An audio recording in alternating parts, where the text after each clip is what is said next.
règles de Mythic Battle, un jeu de bataille, comme son nom l'indique, pour 2 joueurs à partir de 14 ans. C'est un jeu de Benoît Vogt, édité par Play and Win et Yellow. Au niveau du matériel, tout d'abord, 6 petits plateaux qui serviront à construire les différents champs de bataille. Ce sont des plateaux recto-verso avec des éléments de décor différents.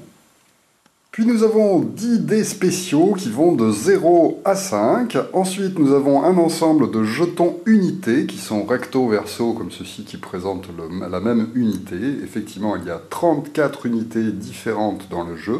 Ensuite, nous avons des jetons de pouvoir allant de 1 à 5 et un ensemble de 5 jetons stèles qui seront utilisés pour certains scénarios.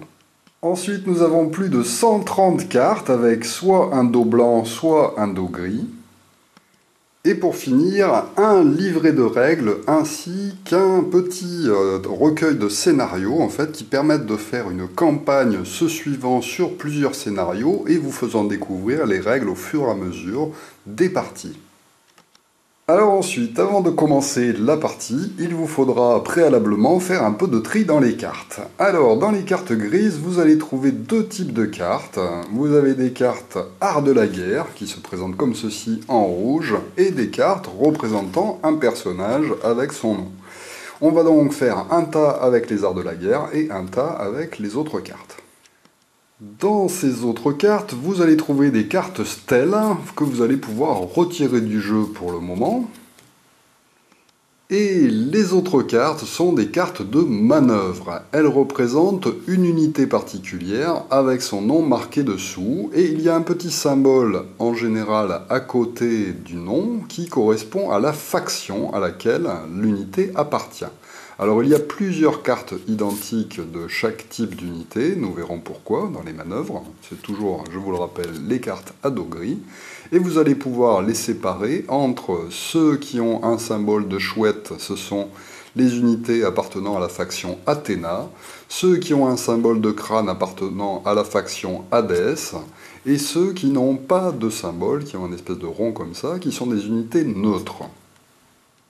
Ensuite, dans chacun de ces paquets, vous allez pouvoir regrouper les cartes identiques, car effectivement, il existe plusieurs cartes correspondant à la même unité. Donc là, par exemple, pour les Spartiates du temple de Charybde, il y a 3 cartes, donc vous allez les mettre ensemble et ainsi tous les regrouper pour chacun des paquets, celui d'Athéna, celui d'Arès et celui des nôtres. Ensuite, vous pourrez vous occuper des cartes avec un dos blanc, qui sont les cartes unités. Alors celles-ci se présentent de la même façon, vous avez les mêmes unités que celles qui sont prises dans les cartes manœuvres, toujours pareil, avec le nom cette fois-ci marqué en haut et le sous-type marqué en dessous.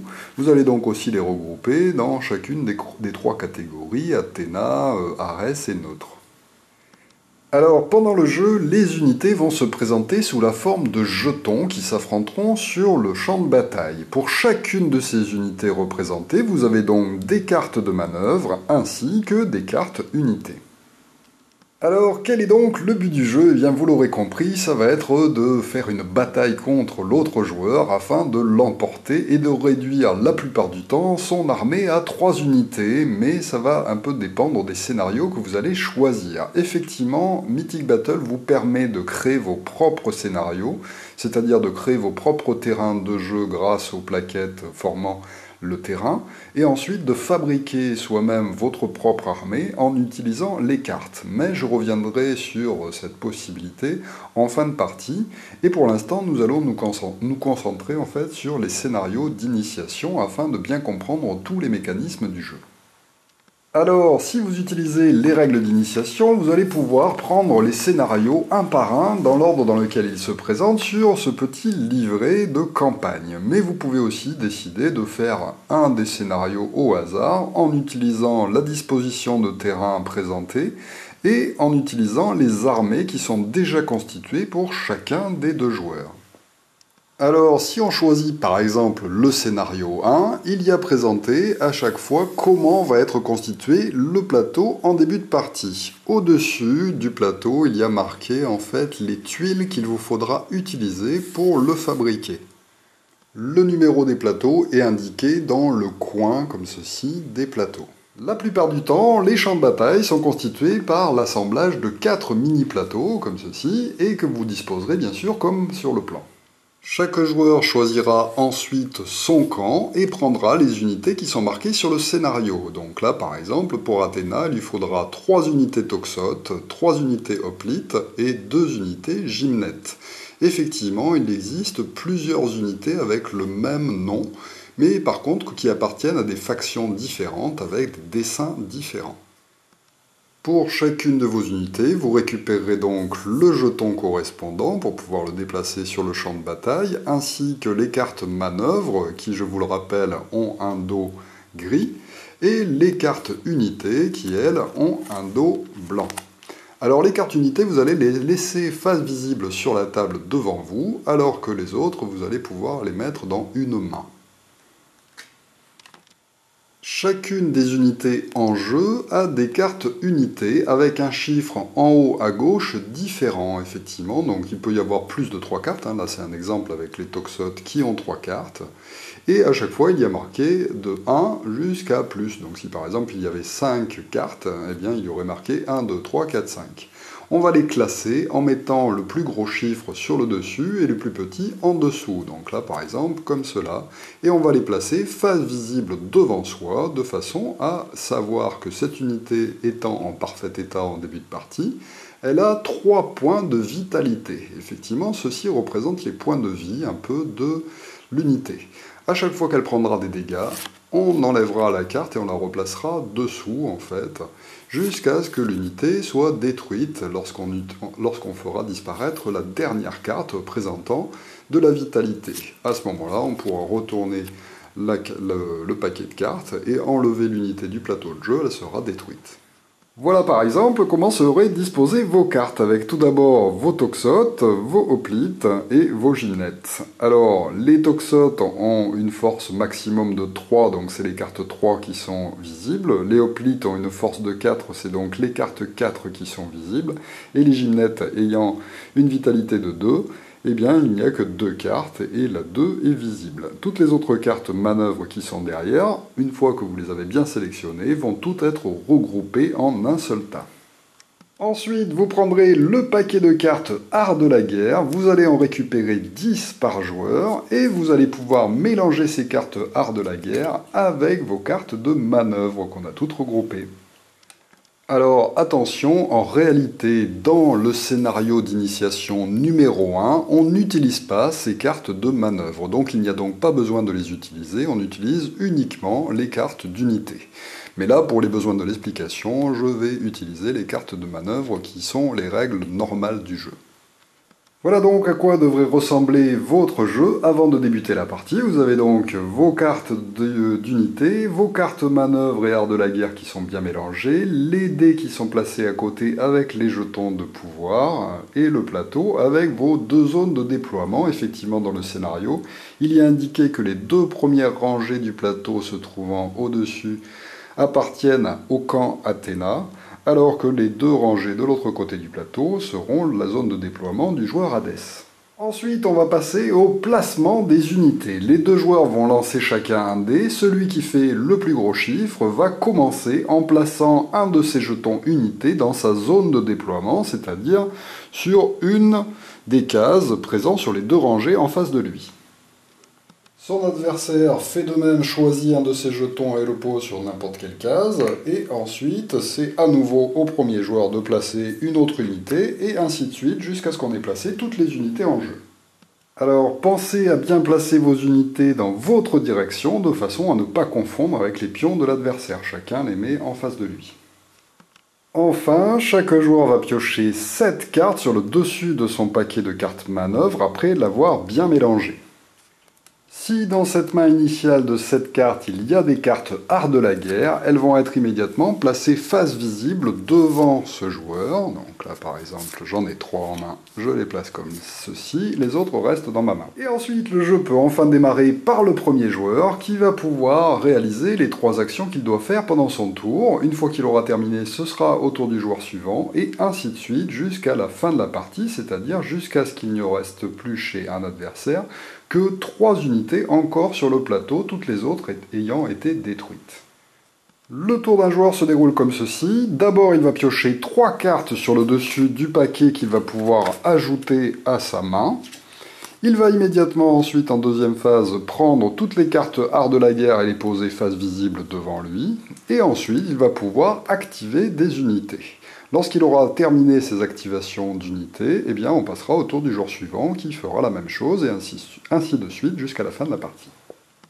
Alors, après avoir pioché ces 3 cartes, le joueur va devoir obligatoirement activer une unité. Pour en activer une, il va falloir jouer une carte manœuvre de notre main correspondant à l'unité que l'on souhaite bouger. Donc là, par exemple, je peux jouer ma carte Légion des damnés pour pouvoir bouger cette unité-là qui se trouve ici sur le plateau de jeu. Lorsqu'une unité est ainsi activée, elle va pouvoir se déplacer, éventuellement, elle n'est pas obligée, et ensuite, éventuellement, attaquer si elle le peut et si elle le veut. Alors, si je veux faire bouger une unité, je vais regarder cette zone-là sur ma carte, là où il y a une petite flèche de dessiner. Effectivement, il y a un chiffre central et un chiffre sur le côté. Le chiffre sur le côté correspond au nombre de cases dont je peux avancer, et le chiffre central de combien de cases je peux avancer pour aller effectuer un combat. Donc là, par exemple, pour ma Légion des damnés, c'est 2 et 2, donc c'est pareil, je peux la déplacer de 2 cases. Alors, lors du déplacement, les unités peuvent se déplacer en ligne droite, mais aussi en diagonale. Donc, par exemple, avec mes 2 points, je peux réaliser, tac, tac, ce mouvement-là, par exemple. Par contre, je n'ai pas le droit de passer sur une autre unité avec une de mes unités, que ce soit une unité amie ou une unité ennemie. Je peux évidemment, si je le souhaite, réaliser moins que ma valeur de déplacement, donc je peux avancer que d'une case si je le souhaite.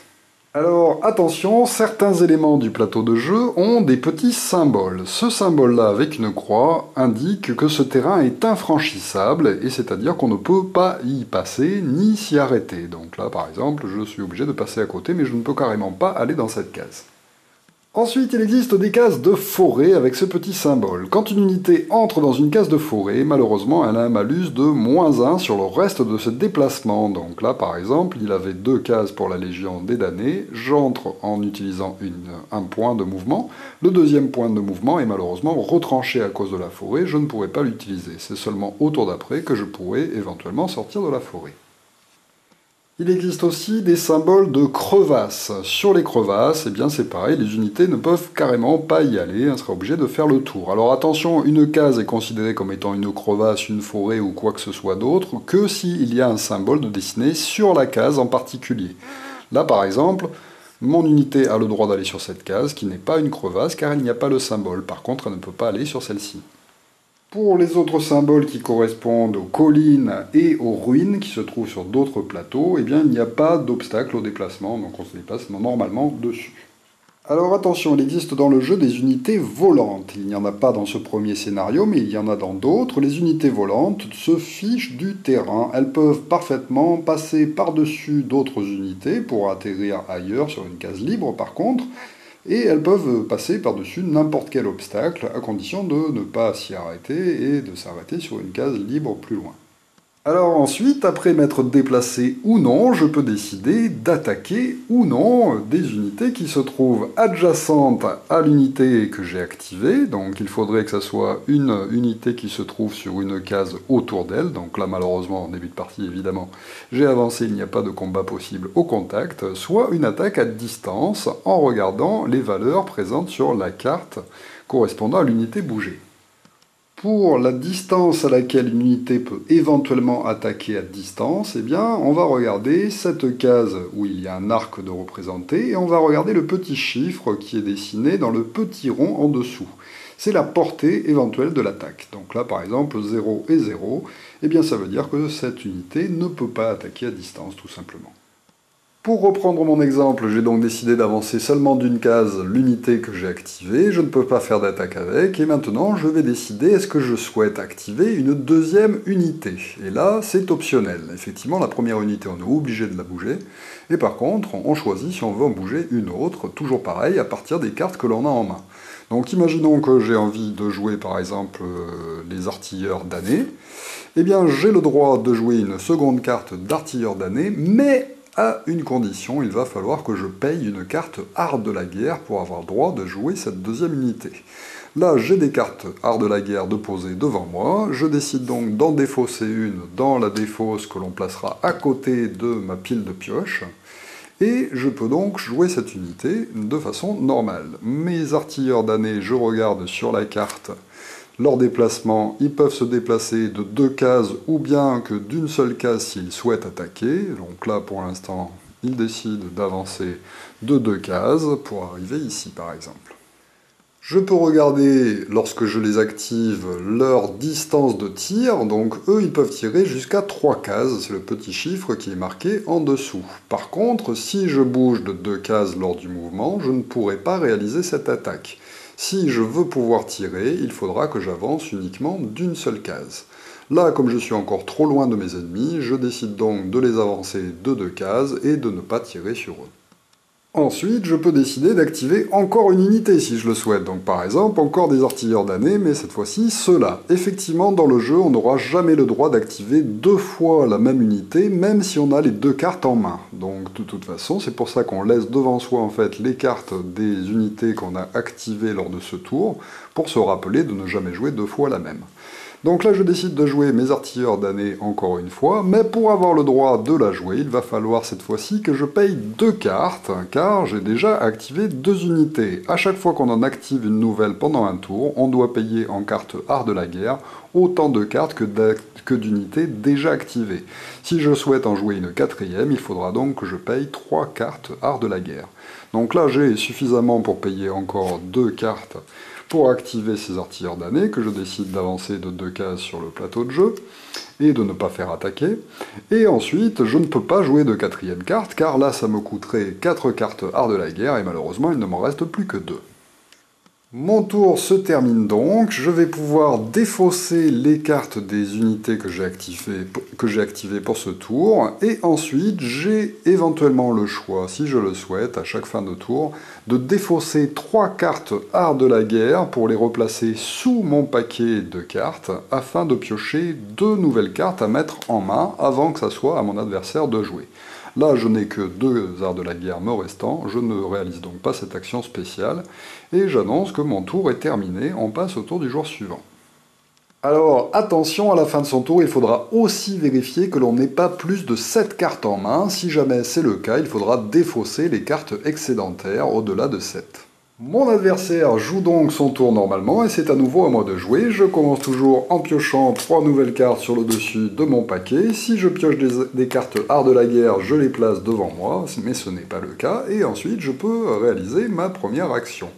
Alors, pour activer une unité, là par exemple, j'aurais bien envie d'utiliser mes artilleurs damnés pour pouvoir tirer sur les hoplites adverses, car effectivement ils se trouvent à 3 cases.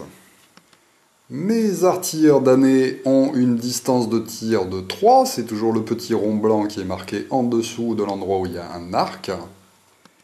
Et mes adversaires se trouvent bien à 3 cases. 1, 2, 3, que ce soit en ligne droite ou en diagonale, en fait, on compte le nombre de cases. Ensuite, on trace une ligne imaginaire entre les 2 centres de cases pour voir s'il n'y a pas un obstacle sur le chemin. Effectivement, s'il y a un obstacle infranchissable comme une maison, par exemple, entre les deux, et que la ligne couperait la maison, je ne pourrais pas tirer sur les hoplites. De la même façon, s'il y avait d'autres unités, eh bien je ne pourrais pas non plus leur tirer dessus. Malheureusement, pour pouvoir activer une unité, il me faut la carte correspondante à cette unité, et malheureusement, je ne l'ai pas en main. Alors qu'est-ce que je peux faire? Eh bien je vais pouvoir utiliser des cartes art de la guerre pour aller chercher une carte manœuvre de cette unité à l'intérieur de ma pioche. Comme pour cette unité-là, il y avait 2 cartes de manœuvre, je sais qu'il en reste une, puisque j'en ai déjà joué une au premier tour. Je peux donc décider de défausser une carte art de la guerre pour aller chercher dans mon paquet de pioches la carte de l'unité correspondante et la ajouter à ma main. Ensuite, je dois mélanger à nouveau mon paquet de pioches pour le replacer comme ceci avant de pouvoir réaliser mes activations. Et là, je vais pouvoir donc activer mes artilleurs damnés pour réaliser le tir que j'avais envie de faire. Je décide de ne pas bouger mon unité et de leur faire juste effectuer un tir. Alors, pour l'attaque, je vais regarder le chiffre marqué au centre de mon tir. Il est de 3, ça veut dire que je vais pouvoir lancer 3 dés pour réaliser mon attaque contre mon adversaire.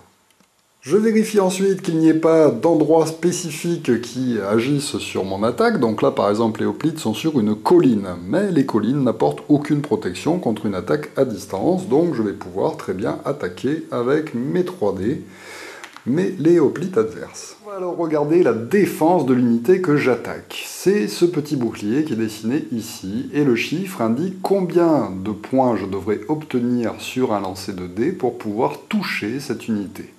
Donc là, les hoplites sont bien protégés car ils ont une défense de 6. Pour pouvoir les toucher, il va donc falloir que je réussisse à réaliser des 6 par dé. Effectivement, c'est chaque dé qui va être pris individuellement pour réaliser cette attaque. Mais, nous l'avons vu tout à l'heure, les chiffres sur un dé ne vont que de 0 à 5 en fait, puisqu'il y a des cases vides comme ça. Alors comment va-t-on faire pour pouvoir réussir à arriver à 6 ou à dépasser 6? Eh bien, nous allons le voir maintenant. Lorsque je réalise une attaque, je vais effectivement lancer tous les dés. Si, lors de mon lancer, j'obtiens des 0, eh bien malheureusement, ces dés seront éliminés et je les enlèverai directement. Si j'obtiens un 5, j'aurai en revanche le droit de relancer ce dé présentant un 5 pour ajouter le nouveau total obtenu à la valeur 5. Donc là, ça veut dire que je peux par exemple relancer ce dé. Imaginons que je fasse encore 5, et bien ce 5-là s'ajoute au premier 5 obtenu sur le dé, ça me fait donc 10 points d'obtenu pour ce dé-là. Tous les autres dés qui présenteront un chiffre entre 1 et 4 pourront être utilisés pour augmenter la valeur d'un autre dé. Alors imaginons par exemple que j'ai réalisé un 4 et un 3 et un blanc lors de mon premier lancer. Le blanc est donc éliminé. Et là, je n'ai pas réussi à faire 6, ni avec ce dé, ni avec celui-là. Je ne touche donc pas les hoplites. Pour pouvoir les toucher, il faudrait que je parvienne à 6, et donc que je relance un dé en le faisant au moins arriver jusqu'à 5. Eh bien, je peux utiliser ce 3-là, en défaussant ce dé, pour augmenter de 1 la valeur d'un autre dé, quel que soit le chiffre obtenu du moment que c'est entre 1 et 4. Donc là, je décide de défausser celui-là pour augmenter la valeur de ce dé-là à 5. Et maintenant, comme il a obtenu une valeur de 5, j'ai le droit de le relancer. Et donc d'ajouter 4 à mon lancer de 5, 6, 7, 8, 9. J'obtiens donc 9 points sur ce dé-là. Eh bien, je touche une fois les hoplites, puisqu'il faut dépasser 6, arriver à 6 ou dépasser 6 pour pouvoir les toucher.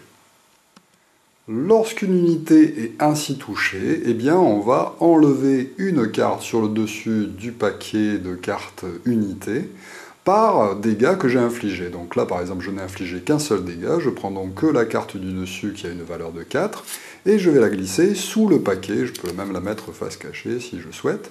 Et maintenant la nouvelle valeur de points de vie restant à mes hoplites est de 3, et donc je pourrais à nouveau lui infliger des points de dégâts. Si j'avais réalisé 2 dégâts d'un coup, c'est-à-dire 2 dés qui dépassaient 6, hop, j'aurais pu enlever 2 cartes et il serait passé à 2. Alors, qu'est-ce que ça va faire? Eh bien, ça va faire qu'au fur et à mesure qu'une unité va prendre des dégâts, eh bien, ses autres valeurs vont aussi peut-être réduire, en fait. Donc, plus une unité est faible, plus elle va avoir des difficultés pour se battre et se défendre. Alors, autre chose, à côté de certaines compétences et sur certaines cartes, il y a parfois un petit plus de dessiné comme ceci sur du bleu.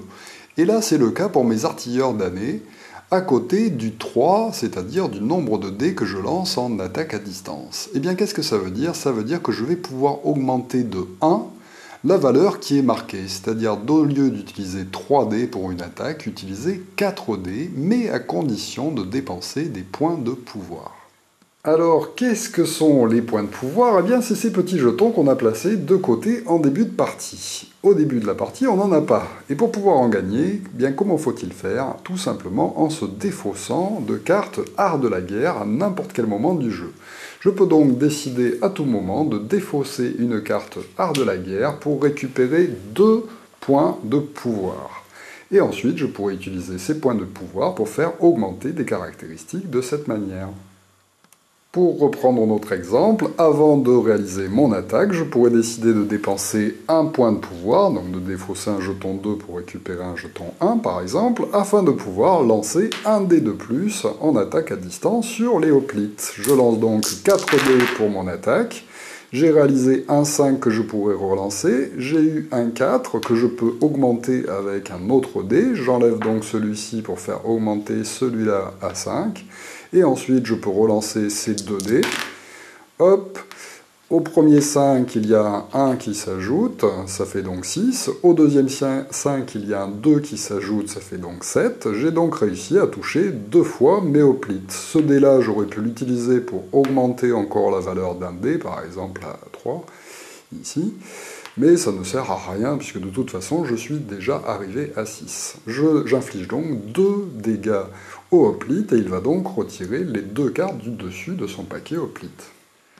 En revanche, dans cet exemple, je n'ai plus de carte art de la guerre, je ne peux donc pas jouer une deuxième carte unité, car il aurait fallu que je joue une carte art de la guerre pour avoir droit d'en jouer une deuxième. Donc mon tour est terminé, ça passe au tour du joueur suivant.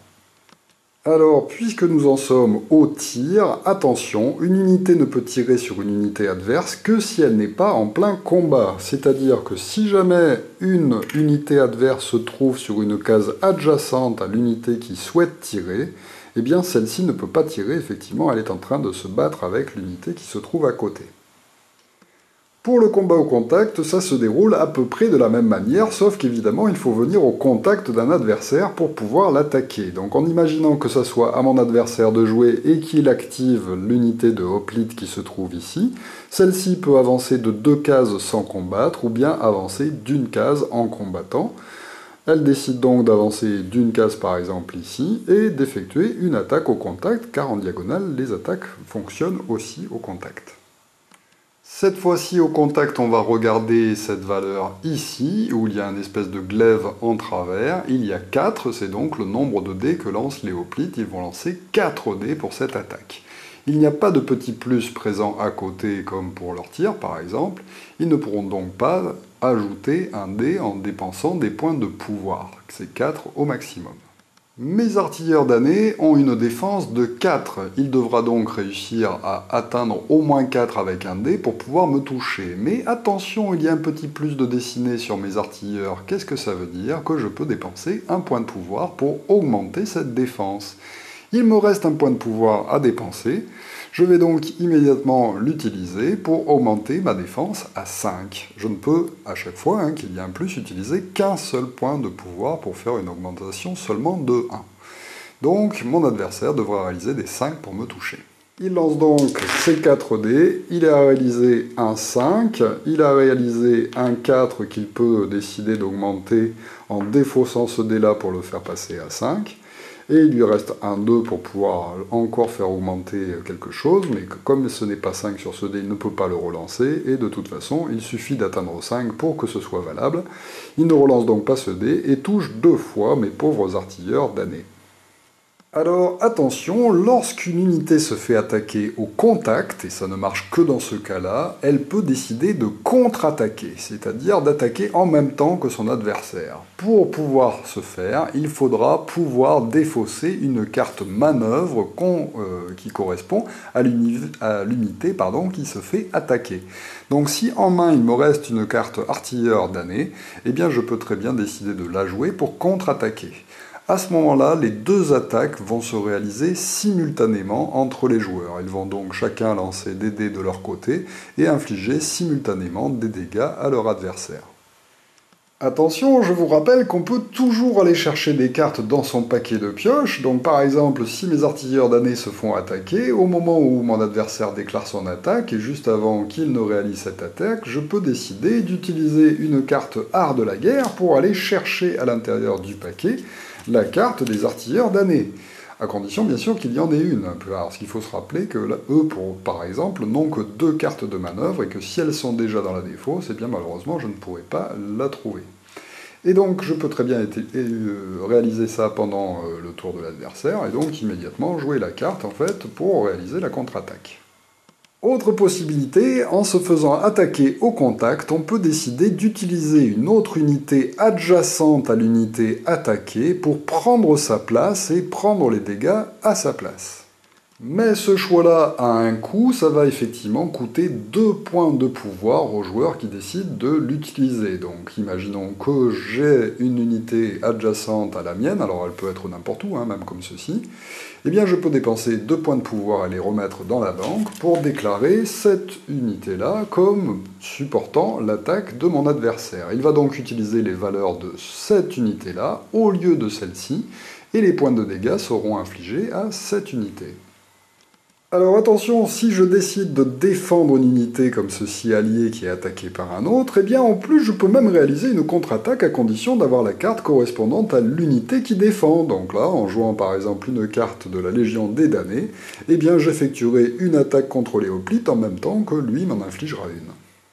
Autre règle, au niveau du déplacement des unités, si jamais une unité est activée, eh bien un adversaire peut décider de la harceler pour l'empêcher de bouger. Donc par exemple, imaginons que ce soit à moi de jouer et que je joue une carte des artilleurs damnés et que j'espère bien pouvoir m'enfuir car ils sont un peu trop faibles pour se battre à la main contre les hoplites, ils sont mieux en combat à distance. Eh bien, mon adversaire peut déclarer qu'il me harcèle, et donc il m'empêche de bouger cette unité. Par contre, s'il souhaite me harceler, il va devoir dépenser 2 points de pouvoir, et il ne peut réaliser ce harcèlement que si sa valeur d'attaque au contact est plus forte que la mienne. Donc là, par exemple, c'est le cas, puisqu'il a 4 de valeur d'attaque, et que je n'ai que 3 de valeur d'attaque au contact. On ne regarde que le contact. Il peut donc, en dépensant ces 2 points de pouvoir, m'empêcher de quitter cette case. Alors reparlons un peu des points de pouvoir. Nous avons vu qu'on peut défausser une carte art de la guerre pour récupérer 2 points de pouvoir, mais on peut aussi défausser des cartes manœuvres de sa main pour en gagner. Effectivement, à n'importe quel moment, de la même manière que pour les cartes art de la guerre, je peux décider de défausser une carte correspondant à une unité, pour remporter le nombre de points de pouvoir qui sont égaux à son commandement, c'est-à-dire à ce chiffre marqué ici en bas à droite de la carte. Donc là, je viens de défausser une carte manœuvre Lycaron, eh bien, je reçois immédiatement 2 points de pouvoir provenant de la réserve. Alors attention, le jeu va se poursuivre et bien sûr les joueurs vont peut-être piocher au bout d'un moment les dernières cartes de leur paquet. Imaginons que c'est à moi de jouer, il ne reste plus qu'une carte, et bien je vais la piocher. Ah, c'est une carte art de la guerre, je vais donc la placer comme ceci, et je dois me débrouiller avec seulement cette carte que j'ai piochée lors de mon tour. Ce n'est seulement qu'à la fin du tour d'un joueur, lorsque les deux n'ont plus rien dans leur pioche, qu'ils vont pouvoir chacun remélanger. Donc là, imaginons que je viens d'utiliser de piocher mes dernières cartes, je joue mon tour normalement, ensuite ça passe à mon adversaire, si lui aussi vide son paquet, et bien à la fin de son tour, j'aurai le droit de remélanger mon paquet, et lui aussi. Si jamais par contre il ne termine pas son paquet, et bien malheureusement c'est encore à moi de jouer, et cette fois-ci je ne pioche pas, je vais donc devoir jouer normalement sans piocher, et ce sera à nouveau à lui de jouer tant qu'il lui reste des cartes à piocher. Dès que les deux piochent leur dernière carte, eh bien ce n'est qu'à ce moment-là qu'on pourra mélanger sa pioche. Alors avant de réaliser ce mélange de pioche, je peux aussi décider de me défausser des dernières cartes qui me restent en main, ainsi que des cartes art de la guerre, afin qu'elles reviennent dans le paquet que je vais à nouveau piocher. Donc à ce moment-là, je peux défausser d'autant de cartes que je veux. Imaginons que je décide de défausser un artilleur damné, et bien immédiatement je vais gagner les points de pouvoir qui correspondent à cette carte. Donc elle est ici, elle me rapporte 1 point de pouvoir que je peux ajouter à ma réserve, et je décide par exemple de défausser mes 3 cartes art de la guerre pour gagner 2 points de pouvoir par carte comme ça. Une fois que j'ai gagné donc tous ces points de pouvoir, je vais pouvoir remélanger tout mon paquet et me constituer une nouvelle pioche. Et le jeu va donc ainsi se poursuivre avec les unités prenant évidemment de plus en plus de points de dégâts étant de plus en plus faibles jusqu'à se faire éliminer. Lorsqu'une unité se fait éliminer, eh bien on va tout simplement retirer son jeton du champ de bataille et continuer la partie normalement. Dès qu'un joueur va perdre une unité qui va faire qu'il ne lui reste plus que 3 unités seulement en jeu, eh bien malheureusement il a perdu la partie et son adversaire l'emporte. Alors, nous avons vu un petit peu toutes les capacités qui sont sur une carte, effectivement, les points de vie, le nombre de cases dont on peut avancer pour se combattre au contact ou bien pour se déplacer sans combattre, le nombre de dés que l'on lance en attaque au contact, le nombre de dés à lancer sur une attaque à distance et la distance à laquelle on peut attaquer, le nombre de points que l'adversaire devra dépasser pour pouvoir nous toucher. Ça, ce chiffre-là correspond au nombre de cartes manœuvres qui existent dans le paquet de cartes manœuvres et correspondant à cette unité-là. Et ce chiffre-là correspond au nombre de points de pouvoir que l'on va gagner lorsqu'on défausse une carte manœuvre correspondant à cette unité sans l'activer. Mais attention, il existe aussi quelque chose d'autre, ce sont les talents. Alors les talents sont présents ici sous forme de texte, et il faudra se reporter à la règle du jeu pour savoir quelles sont les capacités spéciales dont disposent les créatures. Le chiffre qui est marqué à gauche de chacun des talents correspond par contre au nombre de points de pouvoir qu'il faudra dépenser pour pouvoir utiliser ce talent à un moment donné. Alors, par exemple, pour les artilleurs damnés, eh bien, ils pourront utiliser un tir en cloche qui leur permettra de tirer par-dessus leurs propres unités, alors que normalement, les unités bloquent les lignes de tir. Il faudra, pour réaliser un tir en cloche, utiliser un point de pouvoir. Ils peuvent aussi utiliser des boulets explosifs qui, lors d'une attaque à distance, leur permettront de réduire de 1 la défense de leur adversaire. Par contre, cela leur coûtera 2 points de pouvoir s'ils souhaitent utiliser ce pouvoir. Alors, dans cette édition de base, il existe 25 talents différents qui sont présents sur les cartes. Alors, je ne vais pas vous les présenter, vous les découvrirez en jouant. Il y a un lexique à la fin de la règle du jeu qui indique ce que font tous ces talents. Et il faudra bien les connaître au fur et à mesure des parties pour ces personnages, pour les utiliser du mieux possible et tactiquement sur le champ de bataille. Lorsque vous utiliserez des unités volantes, il est à noter qu'il existe aussi quelques petites règles particulières en fonction de la défense, de la contre-offensive et du harcèlement des unités ennemies. Mais bon, ça arrive quand même assez rarement et les règles sont assez simples et expliquées dans le livret de règles. Alors il est à noter aussi, et dans les règles d'initiation, qu'il y a des conditions de victoire qui sont particulières en fonction des scénarios. Là, je vous ai présenté les règles de base un petit peu. Et qu'il y a aussi une aide aux débutants qui vous conseille de retirer certaines règles parmi celles que je viens de vous expliquer pour découvrir le jeu au fur et à mesure des scénarios. À chaque scénario, vous gagnerez une carte spéciale Stèle qui vous permettra en fin de campagne de savoir lequel est le meilleur stratège parmi les 2 joueurs qui ont participé à toutes les campagnes.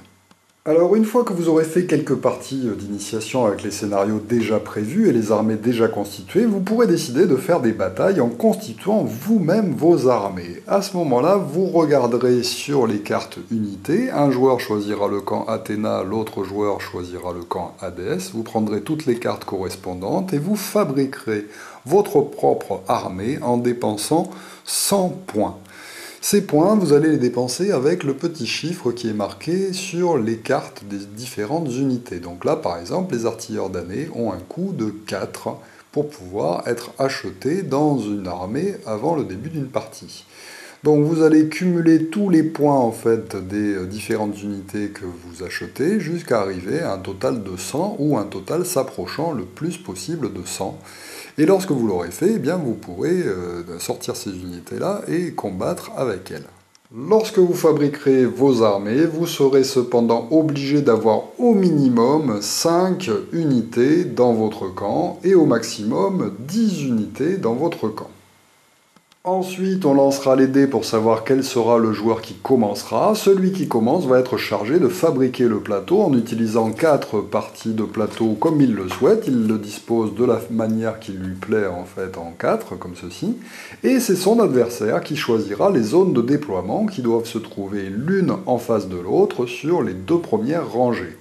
Alors, en fonction de l'endroit, de comment a été placé les 4 plateaux par son adversaire, eh bien, il peut choisir évidemment le côté du plateau qui lui semble le plus intéressant pour pouvoir combattre.